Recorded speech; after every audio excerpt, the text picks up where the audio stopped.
내가 주의 이름을 형제에게 선포하고 회중 가운데서 주를 찬송하리이다. 야훼를 두려워하는 너희여 그를 찬송할지어다. 야곱의 모든 자손이여 그에게 영광을 돌릴지어다. 너희 이스라엘 모든 자손이여 그를 경외할지어다. 그는 공고한 자의 공고를 멸시하시거나 싫어하지 아니하시며 그의 얼굴을 그에게 숨기지 아니하시고 그가 울부짖을 때에 들으셨도다. 큰 회중 가운데서 나의 찬송은 주께로부터 온 것이니 주를 경외하는 자 앞에서 나의 서원을 갚으리이다. 아멘.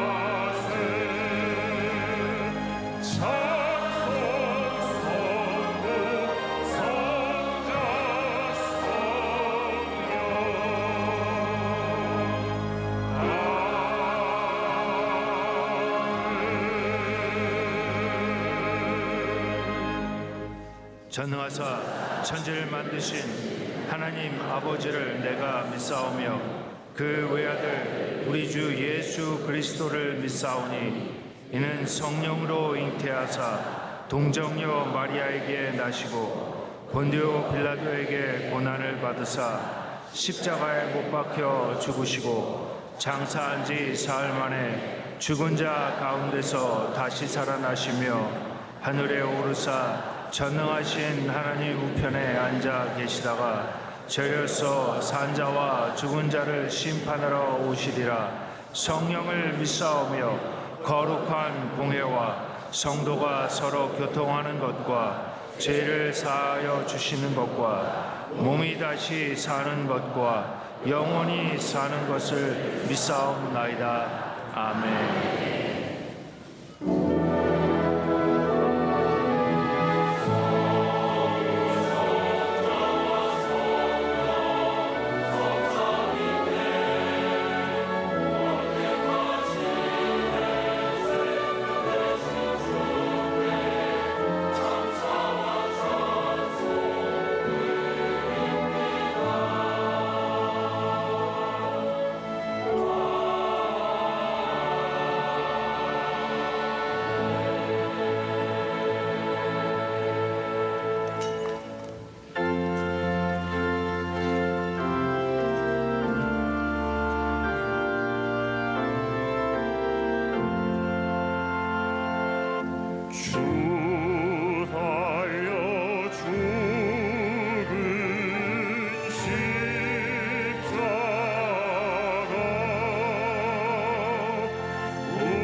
죽으신 구주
호산나. 다윗의 자손으로 이 땅에 오신 하나님의 아들 예수 그리스도를 찬양합니다. 나귀를 타시고 예루살렘에 올라가신 주님의 겸손과 자기의 뜻보다 아버지의 뜻을 이루어지기를 원하시는 주님께 한없는 경배를 드립니다. 우리를 구원하시고 자녀로 삼아주신 하나님의 크고 놀라우신 이름을 찬양하며 감사를 드립니다. 하나님의 아들이 섬김을 받기보다는 섬기러 오신 주님의 은혜에 감사를 드립니다. 고통과 절규가 얼룩진 십자가는 우리의 죄와 허물 때문인 것을 이제 깨닫고 감격과 찬양으로 십자가를 바라봅니다. 저희들의 죄와 잘못을 용서하여 주시옵소서. 거룩하신 주님, 죄와 허물 많은 저희 민족을 사랑하시어 지금까지 지켜주시고 경제대국으로 부흥시켜 주심을 감사합니다. 그러나 저희는 받은 하나님 은혜에 감사할 줄 모르고 갈등 속에서 서로를 비판하고 미워하며 살고 있습니다. 남의 눈에 티끌을 보기 전에 자신의 들보를 보게 하여 주시옵소서. 남을 정죄하고 판단하는 것이 얼마나 큰 죄악인지를 알게 하여 주시옵소서.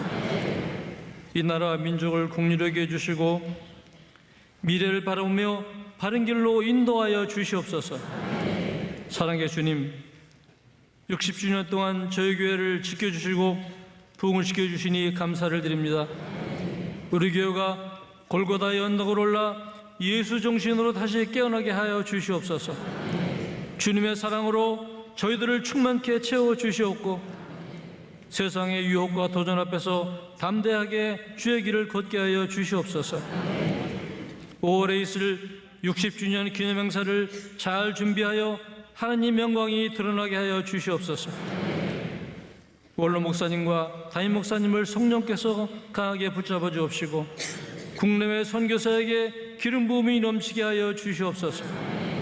단위에 세워주신 담임 목사님 말씀에 권세를 더하여 주시옵소서. 선포되는 말씀을 통하여 갈보리 십자가의 죽음과 부활하신 영광의 주님을 만나게 하옵소서. 하나님께 영광 돌리는 예루살렘 찬양대의 찬양을 기쁘게 받아 주옵시고 예배를 돕는 손길과 마음에도 함께하여 주시옵소서. 내일부터 시작되는 고난주간 특별 새벽기도회에 함께하여 주옵시고 십자가의 고난을 생각하며 경건하게 보내게 하여 주시옵소서. 호산나. 이 땅에 구주로 오신 예수 그리스도 이름으로 간절히 기도드리옵나이다.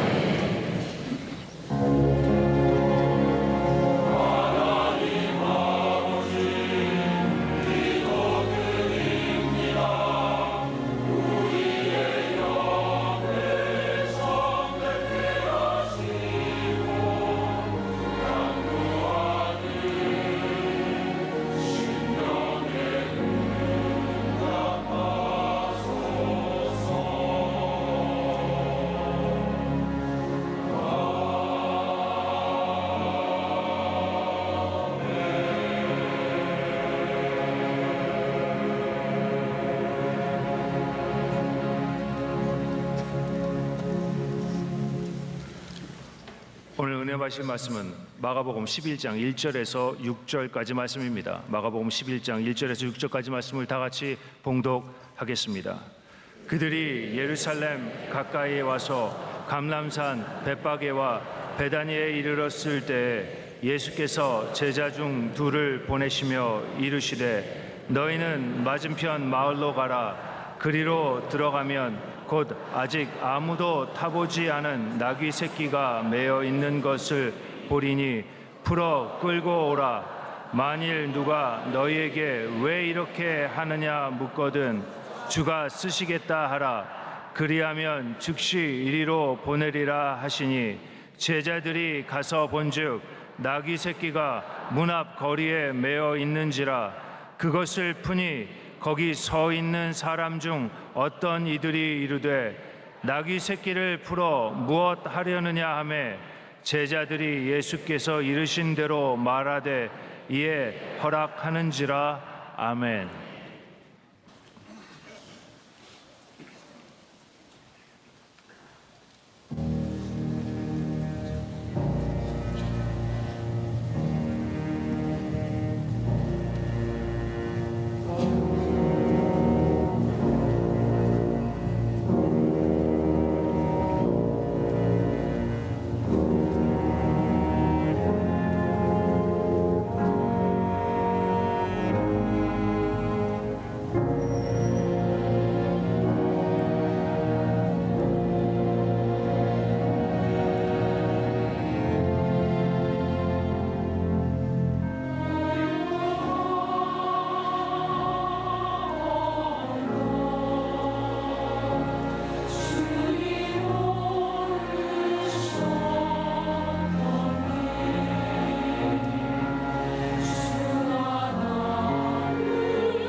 귀한 은혜 찬송 감사드립니다. 인사 나누겠습니다. 오늘은 참으로 좋은 날입니다.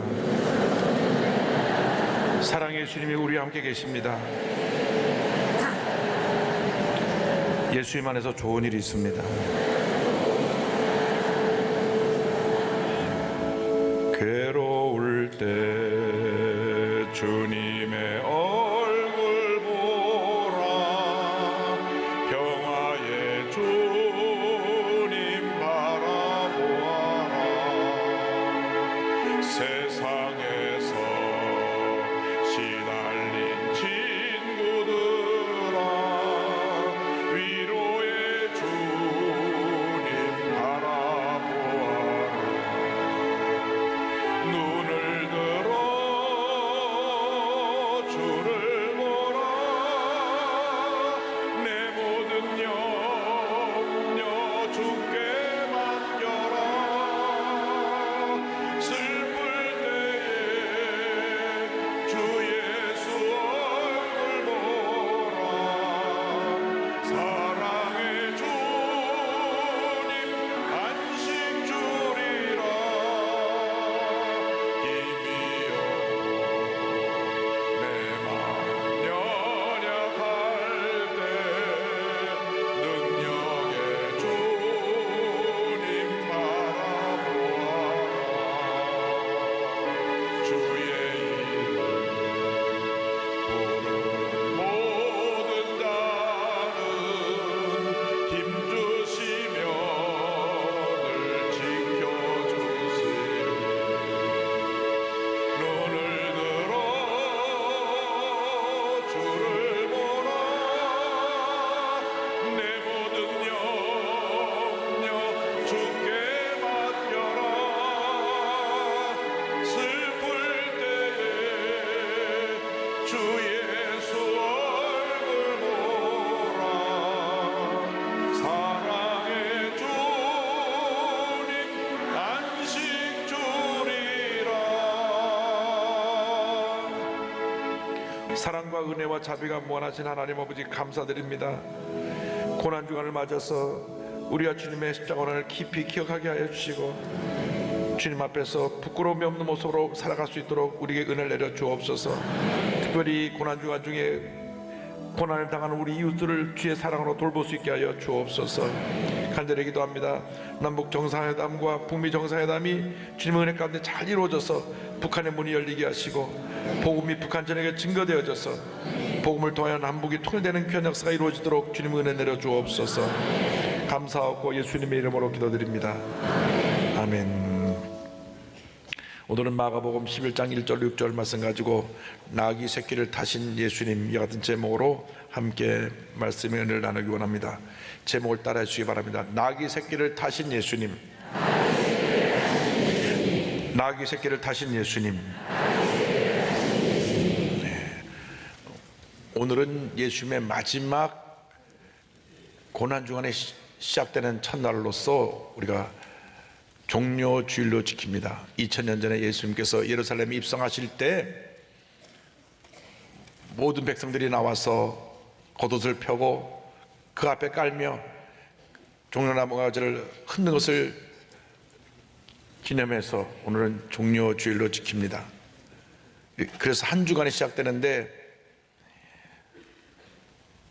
특별히 마가복음을 보면 이 한 주간의 기록을 그 전체 3분의 1이나 할애해서 내용을 상세히 기록하고 있습니다. 그만큼 예수님의 마지막 일주일이 중요하기 때문에, 그만큼 예수님의 십자가 사건이 중요하기 때문에 많은 부분을 할애해서 마가복음뿐만 아니라 마태, 누가, 요한복음, 이 사복음서 전체가 예수님의 고난주간을 매우 비중 있게 다루고 있습니다. 월요일 날 예수님께서 다시 예루살렘에 올라가셔서 성전을 청결하셨고, 화요일 날에는 유대교 지도자들과 논쟁을 하셨고, 수요일 날에는 기록이 없습니다. 고난을 준비하면서 하루 종일 기도하시면서 주님의 뜻을 이루기 위해서 하루를 보내셨고, 목요일 날은 제자들과 마지막 만찬을 하시며 말씀을 전하시고 그들의 발을 씻어주셨고, 그날 밤 겟세마네 동산에 올라가셔서 밤새 기도하시다가 금요일 밤에 한밤중에 가룟유다가 병사들을 이끌고 가서 예수님을 붙잡아 가지고 대제사장의 집에 먼저 갔다가 그 다음 대제사장 집에 갔다가 그 다음 자고 있는 빌라도 총독을 껴서 빌라도에 가니까 빌라도가 자기가 이 문제를 다룰 수 있는 것이 아니라고 생각해서 헤롯 왕에게 보냅니다. 헤롯 왕에 갔는데 헤롯 왕도 이 말 저 말을 물어보았지만 아무 말씀도 하지 않으시니까 다시 빌라도에게 보냅니다. 그래서 밤새 이리 가고 저리 가고 예수님을 끌고 다니던 저들이 와서 예수님을 사형 선고하도록 재판한 것이 새벽 6시입니다.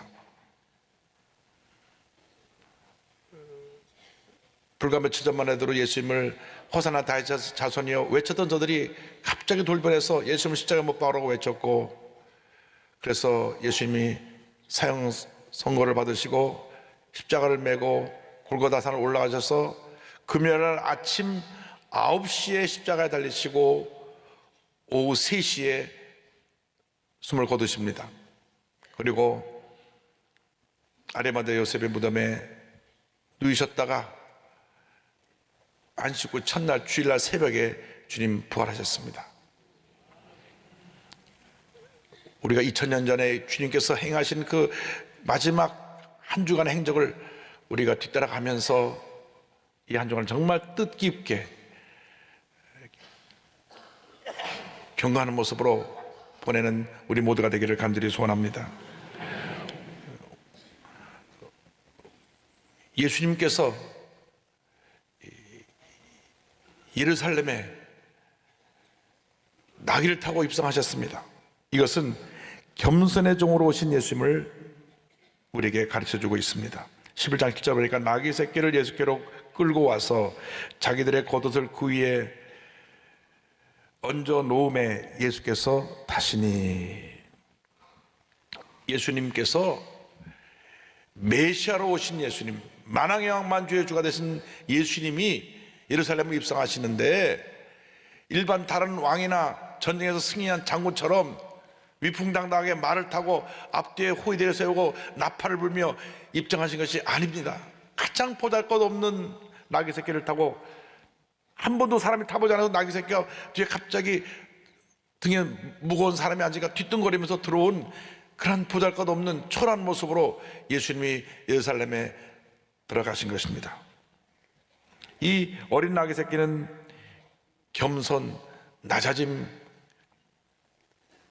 평범함, 가난, 이런 모습을 상징합니다. 예수님이 이 땅에 왕의 왕으로 오셨지만 온 인류를 죄가운데서 구원하시기 위하여서 가장 낮으셨고 겸손의 종으로 그 일생 동안 하나님의 귀한 뜻을 이 땅에서 행하시고 십자가 달리신 것입니다. 예수님은 가난하고 헐벗고 굶주리고 병든 사람의 친구가 되셨고 아무도 돌아보지 않는 사람들을 사랑으로 보살펴 주셨습니다. 스가랴 선지자는 이에 대해서 예언하였습니다. 마태가 그 예언을 인용해서 이렇게 말했습니다. 마태복음 21장 5절에 그는 겸손하여 낙이 곧 멍에 매는 짐승의 새끼를 타도다 하라 하였느니라. 겸손과 온유는 동전의 앞면 뒷면과 같습니다. 출애굽한 이스라엘 백성을 40년 동안 광야에서 이끌었던 모세는 그 많은 무리들이 늘 원망하고 불평하고 대들었음에도 온유한 모습으로 장정만 60만 약 200만 넘는 이스라엘 백성들을 잘 이끌었던 것을 알 수 있습니다. 그래서 민수기 12장 3절에 이 사람 모세는 온유함이 지면의 모든 사람보다 더하더라 성경은 말씀하고 있는 것입니다. 강한 성격의 소유자가 세상을 다스리는 것 같지만 실제로 그렇지 않습니다. 온유하고 겸손한 자가 사람의 마음을 얻고 세상을 다스리게 되는 것입니다. 예수님은 하늘보좌를 버리시고 이 땅에 내려오셔서 가장 낮고 천한 모습으로 이 땅에 임하셔서 평생 겸손과 성품의 본을 보여주셨습니다. 마지막 제자들을 향한 가르침도 제자들이 옆에서 목에 힘을 주고 예수님이 높아지면 한 자리 하려고 하는 그러한 교만함이 가득한 것을 보고 그들의 발을 써주신 것이 마지막 가르침입니다.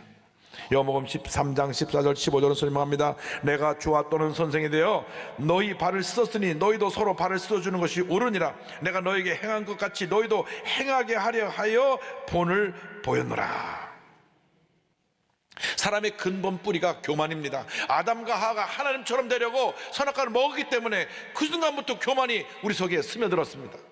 이 교만에서 벗어날 사람은 한 사람도 없습니다. 교만이 우리 삶 속에 스며들어 있다가 어느 순간 나도 모르는 사이에 쓱 나를 점령하고 그 교만이 나를 잘못된 길로 이끌어가는 것입니다. 그래서 늘 우리는 자신을 돌아보면서 주님 앞에서 자신을 낮추고 겸손한 모습으로 살아가는 주님의 일꾼들이 되어야 할 것입니다.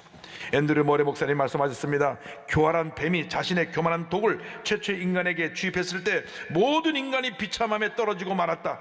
예수님께서는 우리를 겸손에 참여한 자들로 만드시기 위해, 그럼으로써 우리를 구원하시기 위해 우리를 찾아오셨다. 예수님 말씀하십니다. 마태복음 7장 29절에 나는 마음이 온유하고 겸손하니 나의 멍에를 메고 내게 배우라. 그래야만 너희 마음이 쉼을 얻으리니.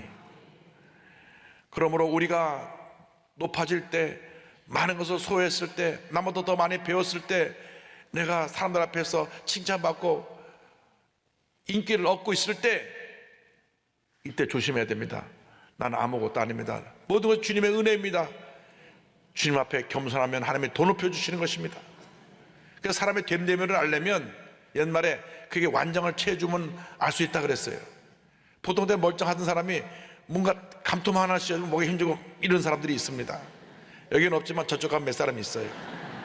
이런 분들이 꼭 사회적으로 무리를 일으키는 것입니다. 우리가 어떤 위치든지 간에 겸손할 때 하나님께서 높여주시고 더 귀한 일을 이룰 줄로 믿습니다. 둘째로 우리는 이 사건을 통하여 순종의 은혜를 배워야 합니다. 예수님께서 예루살렘 입성하실 때 제자들에게 말씀합니다. 그 건너편 마을에 가서 나귀 새끼가 매는 걸 보면 끌고 와라. 누가 뭐라 하면 주가 쓰시겠다고 말을 전해라. 11장 2절입니다. 이르시되 너희는 맞은편 마을로 가라. 그리로 들어가면 곧 아직 아무도 타보지 않은 나귀 새끼가 매어 있는 것을 보리니 풀어 끌고 오라. 만일 누가 너희에게 왜 이렇게 하느냐 묻거든 주가 쓰시겠다 하라. 그리하면 즉시 이리로 보내리라 하시니. 누가복음을 보면 그 임자들이 나와서 왜 가져가냐고 항의하는 장면이 나옵니다. 33절 34절입니다. 나귀 새끼를 풀 때 그 임자들이 이르되 어찌하여 나귀 새끼를 푸느냐 대답하되 주께서 쓰시겠다 하고.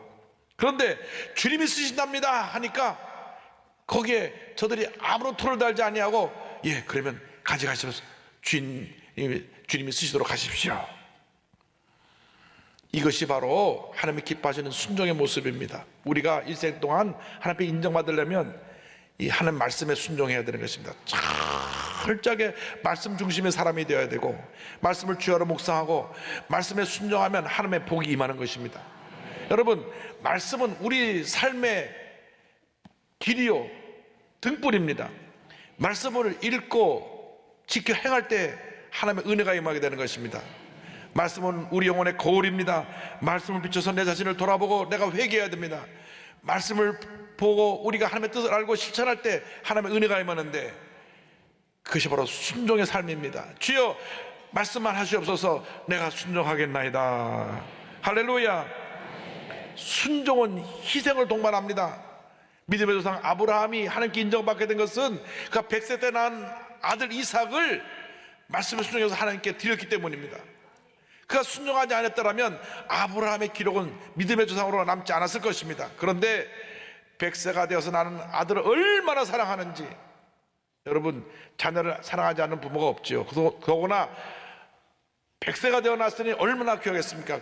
그러니까 눈만 뜨면 이삭아 어디나 찾았을 것입니다. 하나님께서 이삭을 하나님보다 더 사랑하느냐 안 하느냐 그것을 시험하시기 위해서 말씀하십니다.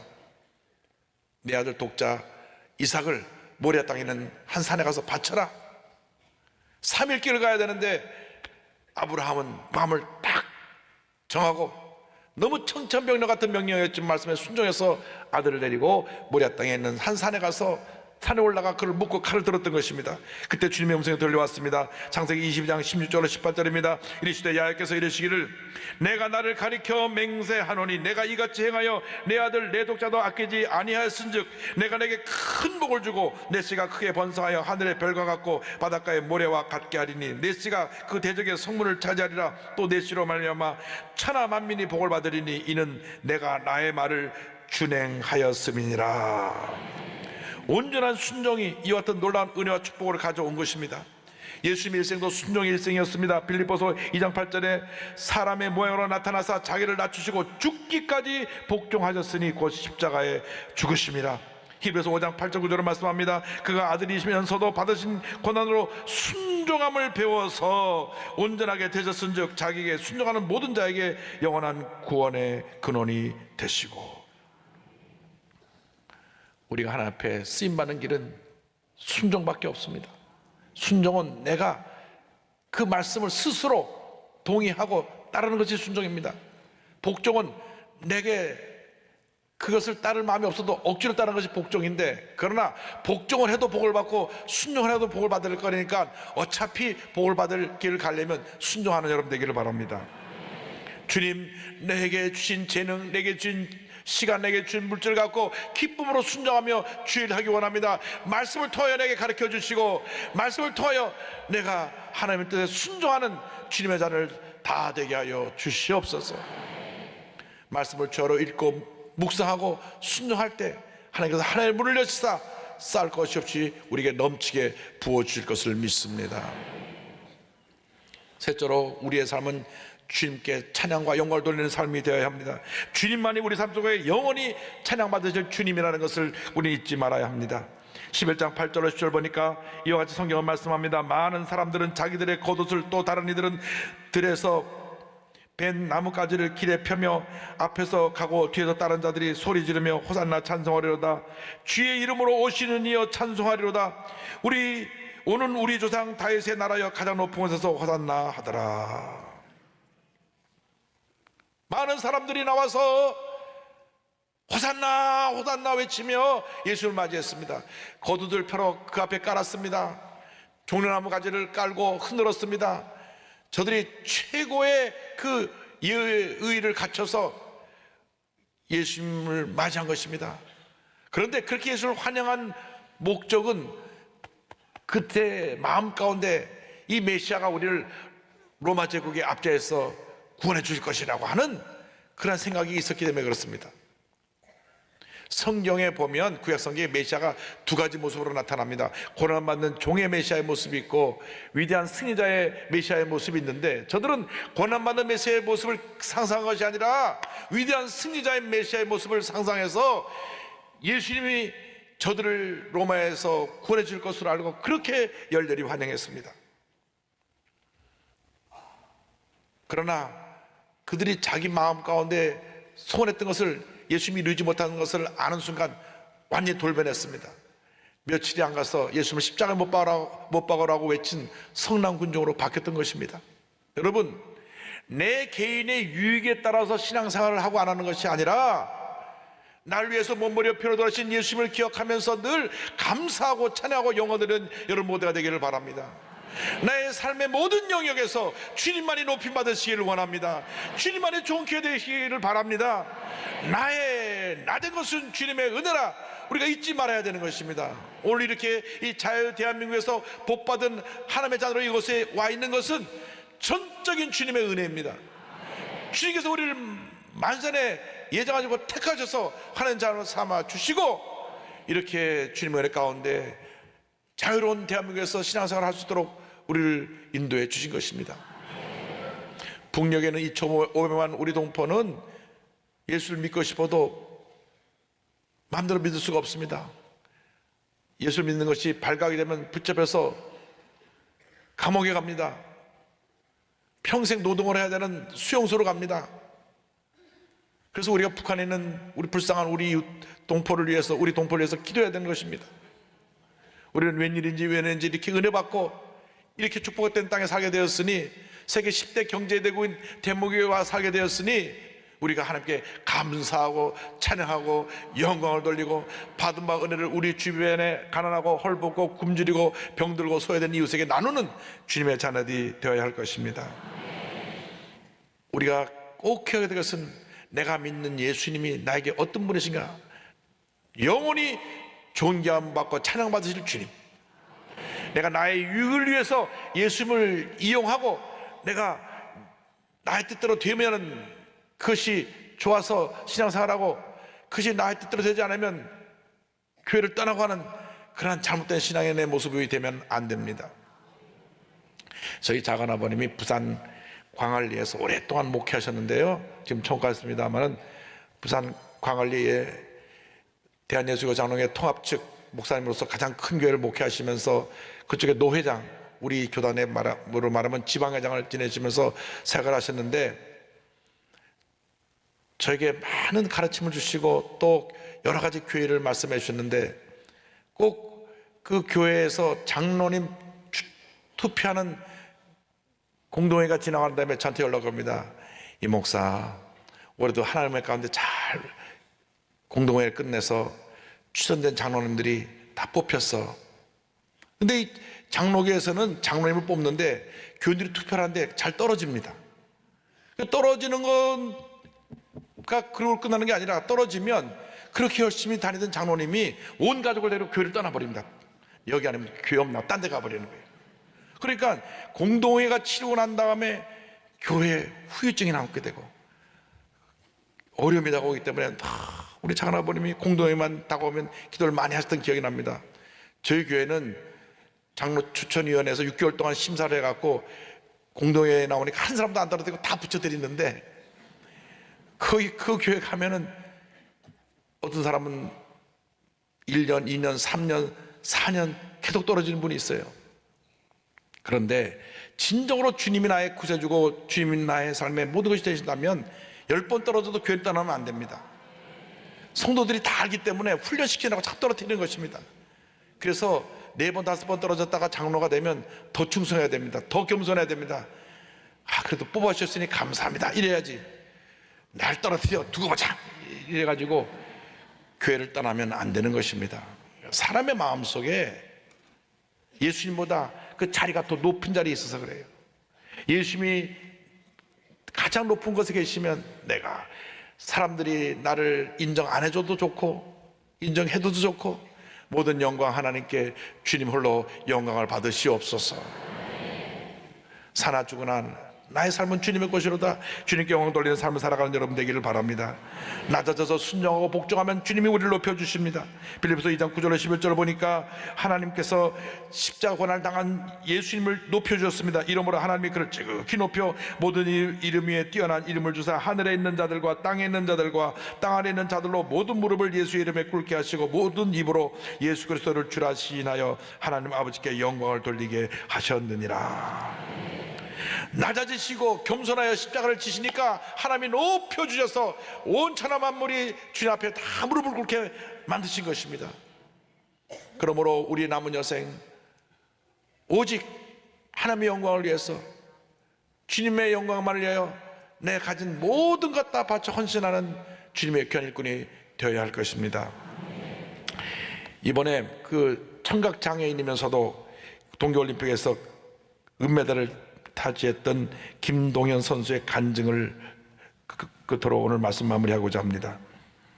봅슬레이라고 하는 그러한 경기가 있는데 대부분 이게 뭔 얘기인가, 쉽게 말하면 썰매 타는 게 썰매 타는 그 시합인데, 우리나라에는 이 봅슬레이 경기장도 없고 장비도 없고 아무것도 없어서 나무로 이것을 바퀴를 달아 만들어 가지고 연습을 했다고 합니다. 그런데 이 4명의 은메달리스트 중에 장애를 딛고 하나님의 영광을 돌린 김동현 선수는 모태 신앙인인데 태어나면서 선수적으로 청각장애인입니다.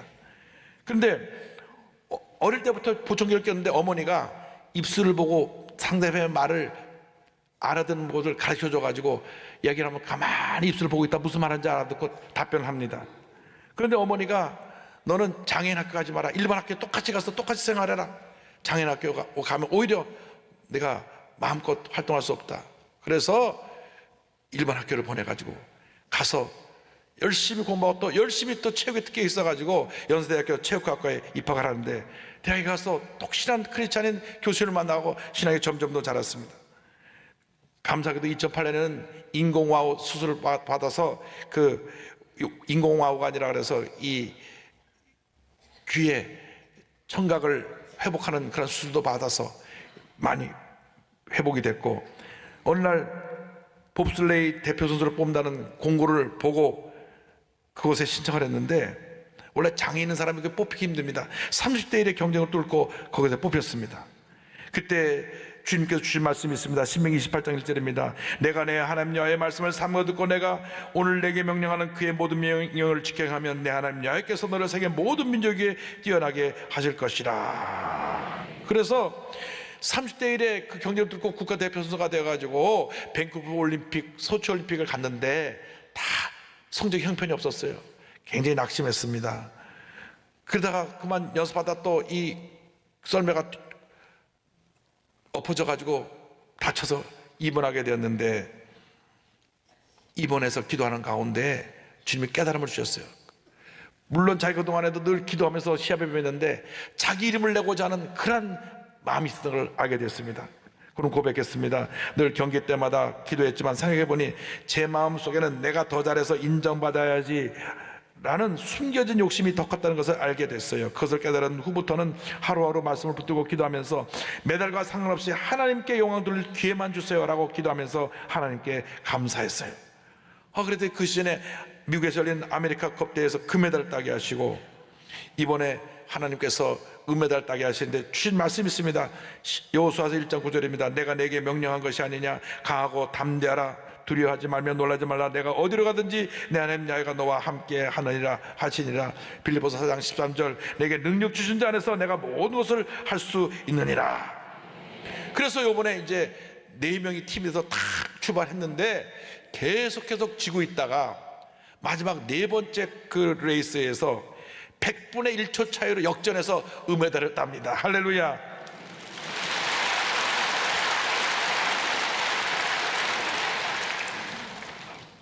사실 계속 지고 있다 마지막 100분의 1차로 뒤집힌다는 것은 기적입니다.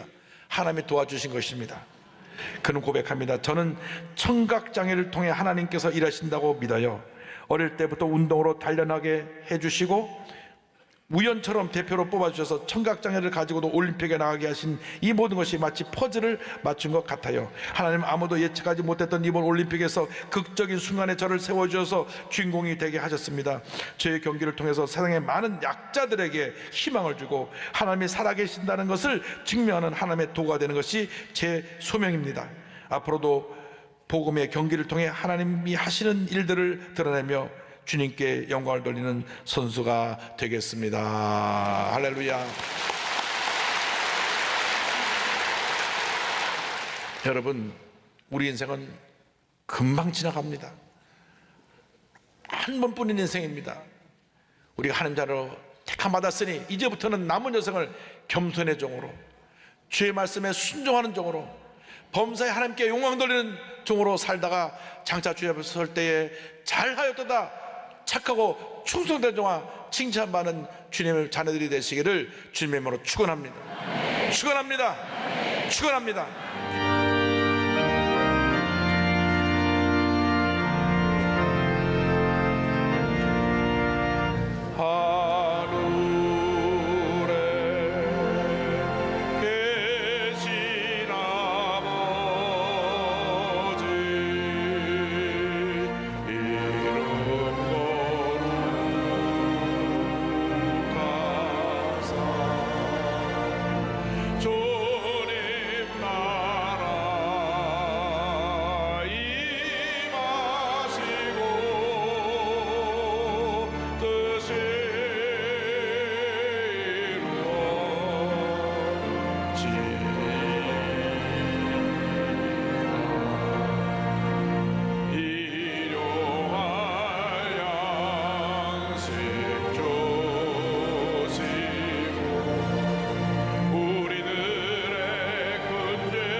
지금은 우리의 구세주 예수 그리스도의 무한하신 은혜와 하나님 아버지의 큰 넓으신 사랑과 성령의 감동감화 인도가 동충만하게 하심이 겸손과 순종의 모습으로 한평생 하나님 영원에 살기로 결심한 주님의 귀한 백성들 위해 지금도 영원토록 함께 있을지어다.